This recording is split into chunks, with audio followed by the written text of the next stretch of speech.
सन्माननीय उपमुख्यमंत्री आणि महाराष्ट्राचे लाडके भाऊ एकनाथजी शिंदे साहेब यांच्या मार्गदर्शनाखाली आणि सन्माननीय युवा नेते खासदार डॉक्टर श्रीकांत शिंदे साहेब यांच्या नेतृत्वाखाली शिवदुर्गा शिवसंवाद दौऱ्याचं आयोजन हे संपूर्ण महाराष्ट्रभरात करण्यात आलेलं.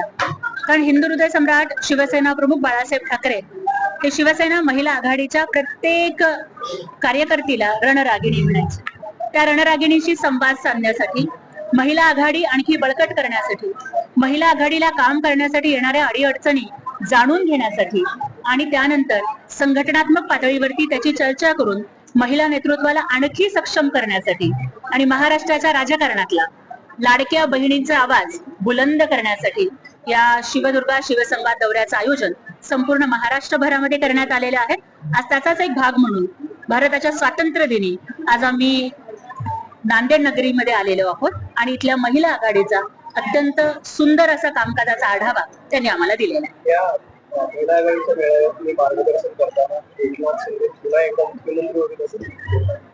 दादा बघा, आता तुम्ही एखाद्या चॅनल मध्ये पत्रकार म्हणून काम करताय, तुमच्या बहिणीला जर विचारलं तर ती नक्कीच म्हणणार की माझा भाऊ त्या चॅनलचा संपादक झाला पाहिजे.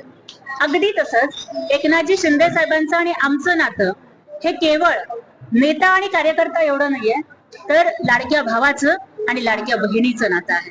आणि त्याच्यामुळे नक्कीच मलाच नाही तर या महाराष्ट्र राज्यामधल्या करोडो लाडक्या बहिणींना वाटतं की आमचा भाऊ हा महाराष्ट्राच्या मुख्यमंत्री पदावर पुन्हा दिसला. सर्वोच्च न्यायालयामध्ये सध्या वेगवेगळे राजकीय प्रतिक्रिया समोर येतात. हे बघा, शिवसेना कोणाची याचा निकाल हा निवडणूक आयोगानं दिला, विधानसभेच्या सभापतींनी दिला आणि त्यानंतर लोकसभा, विधानसभा, महापालिका, जिल्हा परिषद आणि नगरपालिकांच्या निवडणुकांच्या मध्ये जनतेच्या न्यायालयानं सुद्धा ठणकावून सांगितलं की शिवसेना एकनाथजी शिंदे साहेबांची आहे आणि शिवसेनेच्या धनुष्यबाणाचा मान आणि सन्मान शिंदे साहेबांच्या नेतृत्वाखाली सुरक्षित. परंतु संजय राऊत असतील किंवा इतर कुणी लोक असतील, निवडणूक आयोगावरती टीका करण्याचं काम करणारे हे लोक हे बिंडोक आयोग चालवतात का काय असं मला वाटतं. संजय राऊत, असीम सरोदे किंवा उबाठाची सगळीच पाळलेली पोपट ही मीडियाच्या माईक समोर आपला एक वेगळाच खटला चालवताय. त्याच्यामध्ये मही जज, मही वकील, मेराही मुकदमा आणि मीच डिसिजन देणार अशा पद्धतीनं अर्ध्या हळकुंडानं पिवळं होऊन ते लोक अशा पद्धतीचा युक्तिवाद करतात. पण ज्या वेळेला आमचे वकील न्यायालयामध्ये युक्तिवाद करायला सुरुवात करतील तेव्हा त्या सगळ्यांचे दात घशात घालतील आणि शिवसेना हे एकनाथजी शिंदे साहेबांचीच असणार आहे. धनुष्यबाण हा शिंदे साहेबांच्याच मनगटामध्ये सुरक्षित आहे, याचा आम्हाला पूर्ण विश्वास आहे. पण सुषमा अंधारे यांनी टीका केली की नीलम गोऱ्हेचं नाव नीच्या जरीच पाहिजे. बघा, स्वातंत्र्य दिन आणि मला वाटतं की एखाद्या महिलेनं दुसऱ्या महिलेबद्दल बोलत असताना त्यात सुद्धा एखादी महिला ही विधान परिषदेच्या उपसभापती पदावरती अनेक वर्ष राहिल्या. स्त्री आधार केंद्राच्या माध्यमातून अनेक महिलांना आधार देण्याचं काम नीलमताईंनी केलं. एक अत्यंत सुशिक्षित, सुसंस्कारित आणि महिलांना आधार देणाऱ्या व्यक्तिमत्वाला अशा पद्धतीनं बोलणं, मग बोलणाऱ्यांची सभ्यता किती, बोलणाऱ्यांची संस्कृती किती आणि एखाद्या महिलेच्या नावाबद्दल अशा टिप्पणी करणाऱ्या त्या महिलेची यत्ता कंची असं मला नामदेव ढसाळांच्या भाषेत. संजय राऊत म्हणत आहेत की प्रधानमंत्री 75 वर्षाचे झालेत, मोदी राजीनामा द्यावा, युवा वर्गाच्या हातात द्यावा. अहो, राऊतांनी राजीनामा द्यावा, काय पक्षाला कुलूप लावून मानणार आहेत का काय ते? आता अख्खा पक्ष रिकामा केला, आमदार गेले, खासदार गेले, शाखा प्रमुख गेले, जिल्हा प्रमुख गेले, नगरसेवक गेले आणि आता राऊतांच्या पोपटपंचीमुळं त्या उबाठा गटामध्ये फक्त हम दो हमारे दो जे उद्धव ठाकरे, संजय राऊत, रश्मीताई आणि आदित्य ठाकरे शिल्लक राहत आहेत का काय, अशी परिस्थिती आहे. त्याच्यामुळे आधी त्यांनी राजीनामा द्यावा, म्हणजे उरला सुरला शिल्लक गट तरी वाचेल.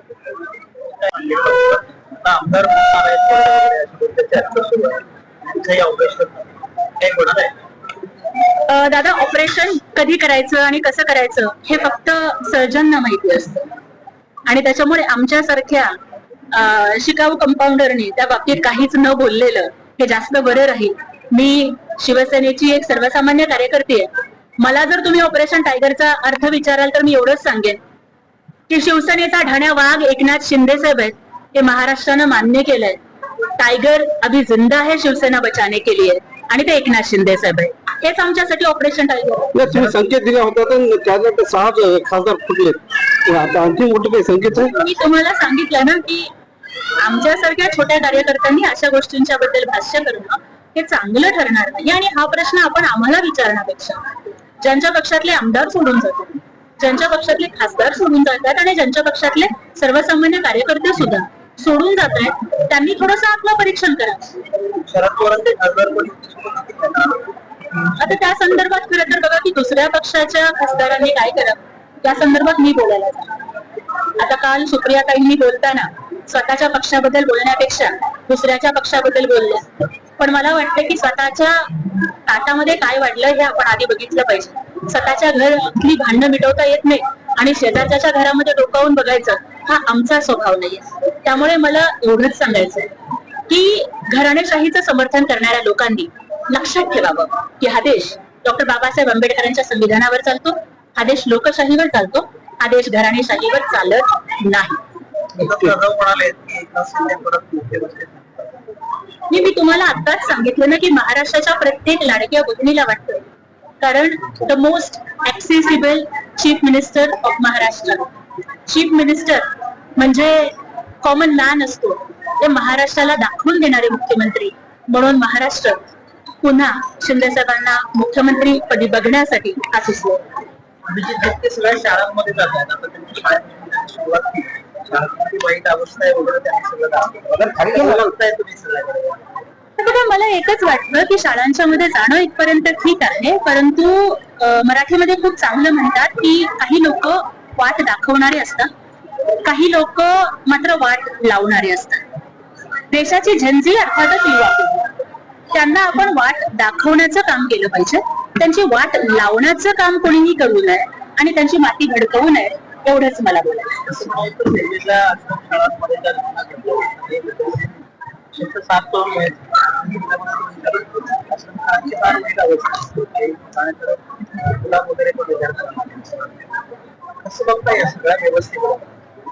दादा, आश्रमशाळांच्या मधल्या येणारा विद्यार्थी हा अत्यंत सर्वसामान्य कुटुंबामधून गोरगरीब परिस्थितीतून आला आणि तिथे जर अशा पद्धतीचे प्रकार घडत असतील तर ही अत्यंत गंभीर अशी घटना आहे.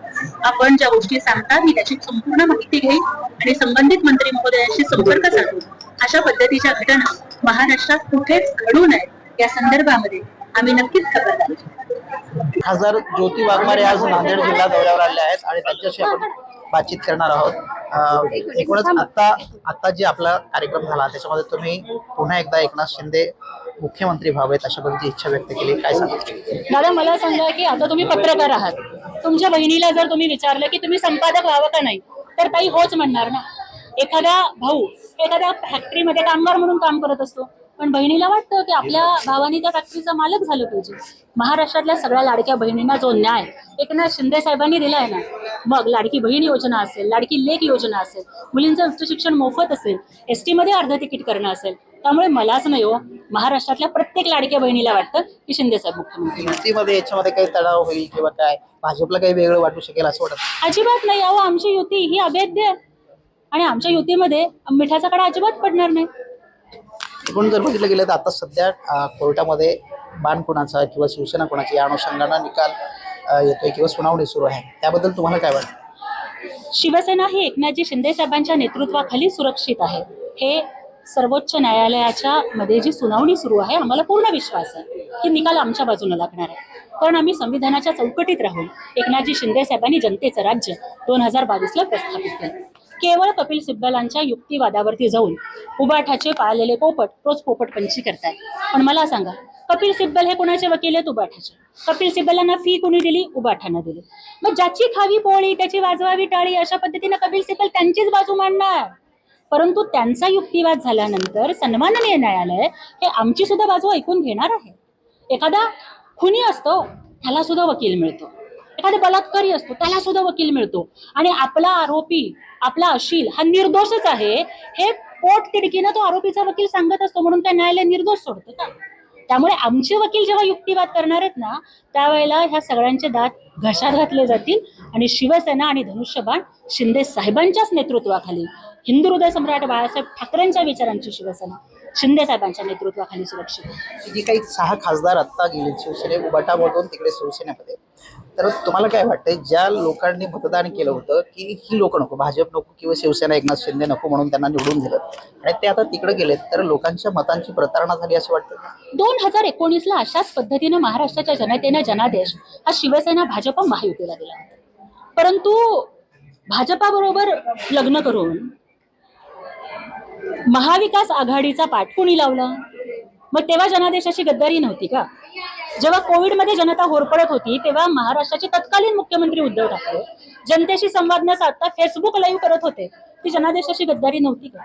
मग आज हे जे 6 खासदार आहेत त्यांच्या मतदारसंघामध्ये जर प्रश्न असतील, त्यांना जर जनतेच्या म्हणजे काही प्रश्न रस्त्याचे असतील, डीपीचा असेल, तो सोडवता येत नसेल, तर पक्ष नेतृत्व म्हणून उद्धव ठाकरेंची जबाबदारी नव्हती का की त्या खासदारांशी बोललं पाहिजे किंवा एकदा त्या खासदारांचं शिष्टमंडळ घेऊन महाराष्ट्राच्या मुख्यमंत्र्यांना किंवा इतर मंत्र्यांना भेटून त्यांचे प्रश्न मार्गी लावले पाहिजेत?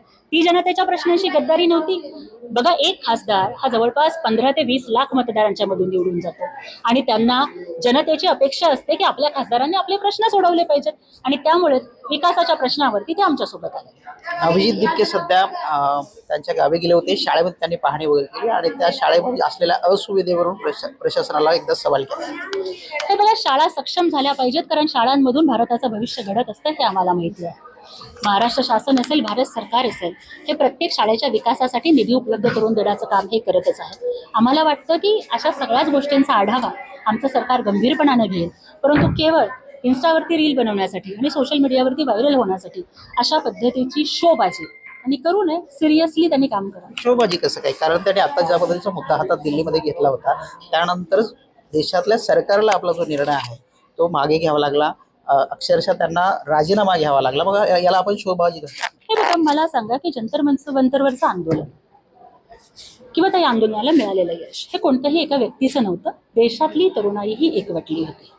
देशातली तरुण पिढी, देशातली झेंझी ही एखाद्या मागणीसाठी एकवटल्यानंतर आमच्या सरकारने, आदरणीय प्रधानमंत्र्यांनी सुद्धा तरुणाईच्याच भाषेमध्ये त्यांच्याशी संवाद साधला आणि सरकारनं तरुणाईचं म्हणणं ऐकलं. वर्गीकरण व्हावं यावरून 2 समाज पुढे आल्याचं पाहायला मिळतं. एवढं मातंग समाज आणि इतर काही जे बाराबलुतेदार किंवा 18 पगड जाती आहेत त्या समोर आलेल्या दिसतात. तुम्ही कसं बघताय या सगळं? हे बघा, आरक्षणाचा मुख्य उद्देश हा वंचित शोषित समाज घटक हा मुख्य प्रवाहामध्ये यावा आणि त्यांचं सक्षमीकरण आणि सबलीकरण व्हावं यासाठी होतं. उपवर्गीकरणाच्या माध्यमातून आपण 2 प्रवाह बघायला मिळतो. सरकार म्हणून आमची भूमिका अशीच राहील की या महाराष्ट्रातल्या प्रत्येक समाज घटकाला न्याय मिळाला पाहिजे. त्यामुळे सर्व समाज घटकांचं म्हणणं ऐकून अत्यंत समन्वयानं आणि सर्वांचं समाधान होईल अशा पद्धतीचा निर्णय सन्माननीय मुख्यमंत्री देवेंद्र फडणवीस साहेब, उपमुख्यमंत्री माननीय एकनाथ शिंदे साहेब आणि सुनेत्राताई घेतील यात मला शंका वाटत नाही. तुमच्या पक्षाचे शरद सोनवणे हे आमदार आहेत. त्यांनी आज पत्रकारांसंदर्भामध्ये धमकीवजा इशारा दिला. ते म्हटले फक्त 15 ऑगस्ट होऊ द्या, माझ्यावर अनेक गुन्हे दाखल आहेत वगैरे. कसं घेता या सगळं? हे बघा, मी ते काही ऐकलेलं नाही आहे, कारण संसदेचं अधिवेशन संपल्यानंतर मी अगदी 1 दिवसाची सुट्टी न घेता आणि स्वतःच्या घरी सुद्धा न जाता मी पक्षकार्यावरती रुजू झाले. पण मला एकच वाटतं की पत्रकार हा लोकशाहीचा 4था आधारस्तंभ आहे. जनतेचा आवाज हा बुलंद करण्याचं काम, जनतेचे प्रश्न मांडण्याचं काम हे पत्रकार करत असतात आणि मी स्वतः पत्रकार कुटुंबातली आहे. माझे पती पत्रकार आहेत, माझा भाऊ पत्रकार आहे. त्यामुळे माझ्या पत्रकार बांधवांचा सन्मान राखला जावा यासाठी मी पूर्ण आग्रही राहील. तर संतोष बांगर यांनी DPDC मध्ये अक्षरशः जे जिल्हा परिषद CEO आहेत आणि त्यांचं अतिशय चांगलं काम आहे, आरोग्य संदर्भातलं काम त्यांनी अतिशय चांगल्या पद्धतीने सुरू केलं आहे आणि त्यांना असं म्हटलंय DPDC मध्ये की तुम्ही नौकर आहात, जनतेचे मालक होण्याचा प्रयत्न करू नका वगैरे वगैरे. शिंदे सेनेचे सारखे आमदार अशा पद्धतीने वक्तव्य का करत असतात? मला सांगा, आज मी खासदार आहे, मी जनतेची नोकर नाही आहे का? देशाचं संविधान काय सांगतं? कुठलाही अधिकारी असेल, कुठलाही लोकप्रतिनिधी असेल, बदल्या केल्या म्हणून अशा पद्धतीने मी तेच म्हणते. बघा, मला सांगा, नोकर हा ग्रामीण भागातला शब्द आहे. सोफिस्टिकेटेड भाषेमध्ये आपण सेवक म्हणतो. देशाचे पंतप्रधान सुद्धा म्हणतात मी जनसेवक आहे.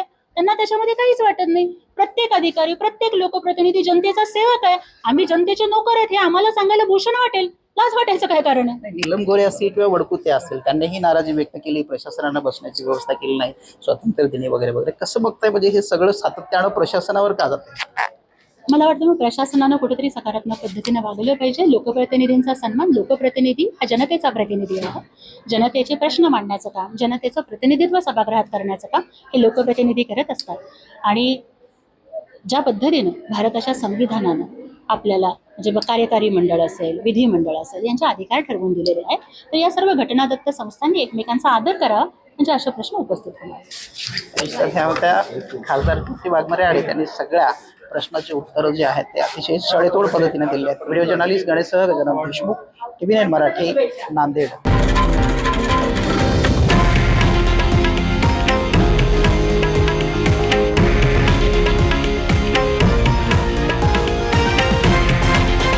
हे आहे देशातील नंबर 1 न्यूज नेटवर्क आणि आपण पाहत आहात TV9 मराठी, एकमेव.